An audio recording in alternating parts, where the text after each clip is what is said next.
Hello, everyone. My name is June. I'm here with. Amber Snyder with the Corona Del Mar Foundation. Thank you so much. So this is like a survey, Okay.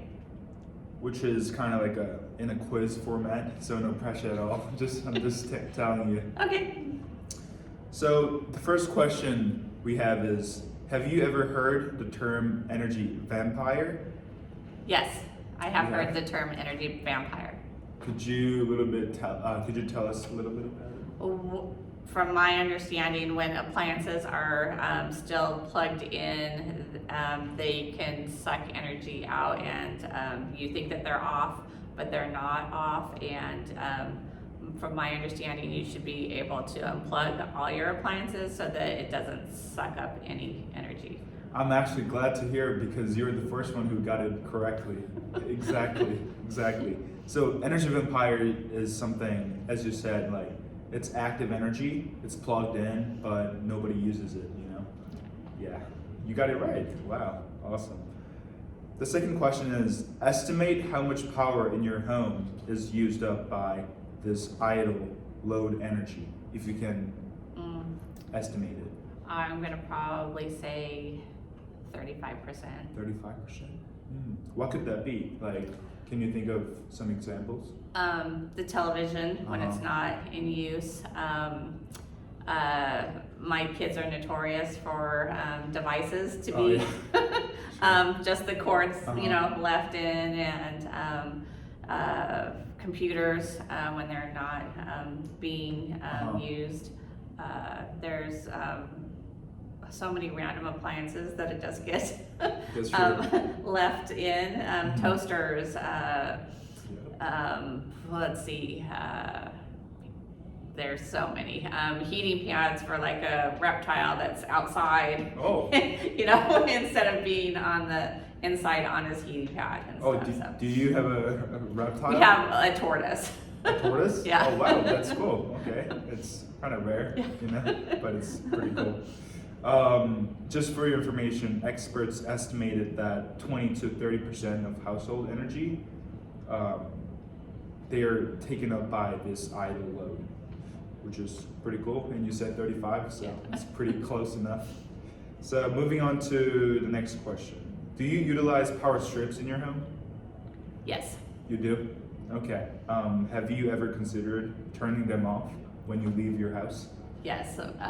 It's a routine that we try to get into, but with younger adults in the room or in the household, sometimes it gets not to be consistent. Uh-huh. It's the key is to being consistent, and we're not consistent.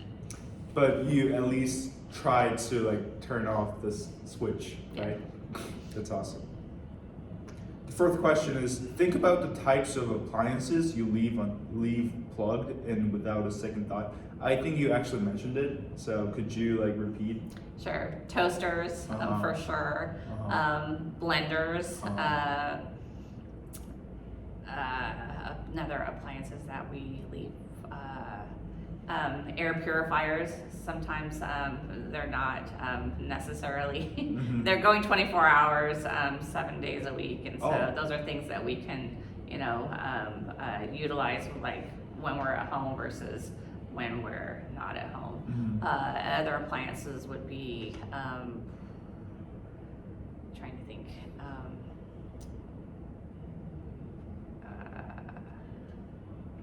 You said toaster. right? Toasters are a big one. Mhm. Because I know that, because I can probably sit there and go, I Mhm. think it's plugged in right now, but I'm Yeah. not 100% sure. Toasters, blenders, in the appliance area, we also put the chargers for the devices, and then the kids just pull the Oh. devices off, but leave the charger, like in there and stuff. We try not to have the chargers in our bedroom. We try to keep them in the kitchen dining room area, Oh. and so those are the things that take up the plugs in the kitchen dining space and stuff. So you have the power strips on the kitchen area. Yeah. Oh, Yeah. that's cool.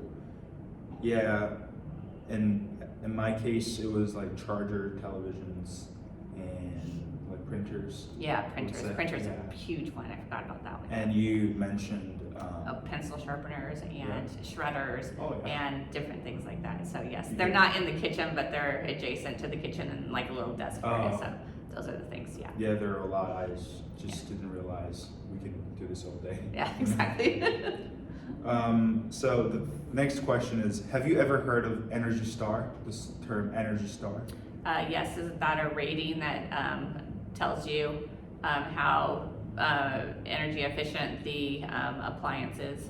Wow, we got the expert right here. Wow, you got it exactly right. It's like a scale, Yeah. and I assume that it's a label that are on some of the products, and it tells us like how much energy is being used effectively, Right.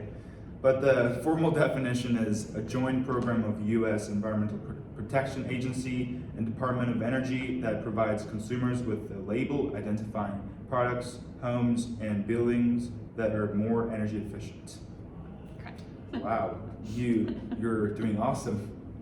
It's surprising. Were you like in this type of industry? No. No. So truly just a mom who goes out and buys an appliance, looks at the rating and says, okay, well, this is a more energy efficient washer versus this one and the reasons why. And it also tells you how much you will probably use per year if you're an average user. So let's say hot water heater, you would pay $495 per year to run the water heater in your home. So just to compare and contrast of this appliance versus this appliance, this label versus this label. So the label tells you like how much you can save? Yeah, how much you use and how much you can save. And so if you're going from a older washer or dryer to a new set, you can see how much you will go from spending like $1,000 to run the old washer down to probably like $400 for the new washer and dryer Yeah. and stuff. So That's awesome. yeah, to hear. just a mom. Yeah, that's great. That's great.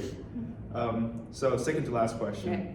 Why is it important to keep energy consumption low? For our family, it is a couple factors. Cost is number one probably, and then the two is for the overall environment. So we have solar on our roof and started that 5 years ago, and also going into like electrical vehicles, and we have 3 of those. So we try to maintain a neutral carbon footprint. We're not there yet, but we will get there. And so that's the 2 main reasons: cost and the environment, overall The environment. cost and the environment. It's lovely to hear. I think you guys are doing like really good job. I want to hear more about like solar thing. Can I hear about like how you guys got into like solar energy?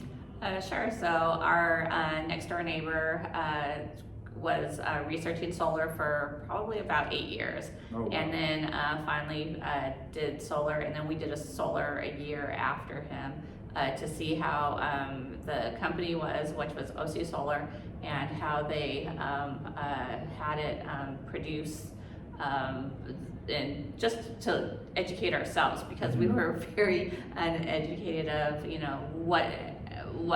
how many panels we needed, what was the production, how much our family needed, if we had 1 electric car, if we had 2 electric cars, if we had 3 electric cars. So they were able to sit down with us and tell us the step-by-step process of how long it would take to put it on the roof, what our expectations were, if we needed batteries, because we were in a high fire zone. We live in Newport Coast, and so we have 2 batteries, and those batteries are able to sustain us from, and so we don't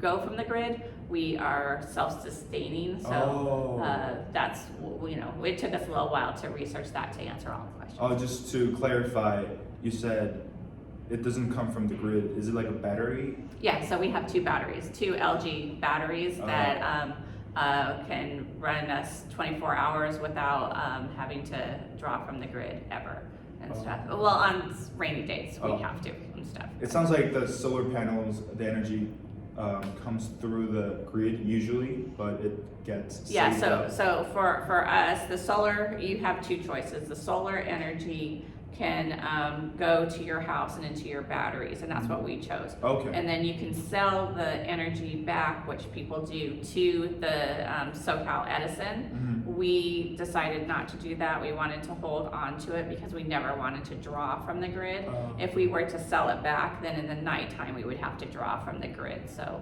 we decided that we'll be more self-sustained Yeah. and then do it that way. I think that's a smart choice. Yeah. Just to tell you, you said OC, OC Solar, Solar. right? Uh-huh. This program is like partnered by Oh, OC okay. Solar, which is fun. That's funny. Yeah, it's funny. Coincidence. Yeah, that's good. That's good. So you guys planned it out like before Mhm. doing actual plan, right? Yeah. It took us probably our neighbor 8 years and then us a year to just make sure Oh, that wow. it was meeting what our expectations were and our needs. So That's precise. yeah. Okay, so the last question is for my peers, but Okay. I might change it a little bit. When you were young as a kid, did your parent or guardian lecture you for forgetting to turn your lights off? Of course. They did? They did? So it was everything from do you live in a barn? And the answer is no. To make sure you turn off the lights. So yeah, some of them were more sarcastic than others, but yes, that was always a big when I was growing up, which was a really long time ago. So. Yeah. That's good. What's the one of the most common thing that they told you to turn off? Let's hear it. When you left the room, make sure you turn off Oh, the light. okay. So it was always, never leave the light on when you're in the room, and then always to more or less use natural light versus Yes. a light source. If you have to use a light source because it's nighttime or it's a rainy day, use it. But most of the time, especially because where we live in Southern California, there's enough natural light that it's not necessary all the time to turn on the light when you know that the room is already pretty much lit up. Yeah. Great answer. Great answer. California is good. Yeah, it says, I think you mentioned your kids. Yeah. Are they adults now? They're young adults, so they're late teens, early 20s. Oh, okay. So will you challenge your family members at home and personal friends to unplug Energy of Empire? Yes, for sure. Okay, appreciate it. Thank you so much. You're welcome. Thank you so much. You're welcome. Thank you. You're welcome. What was your name again? I'm Amber Snyder. Amber? Mr. Amber.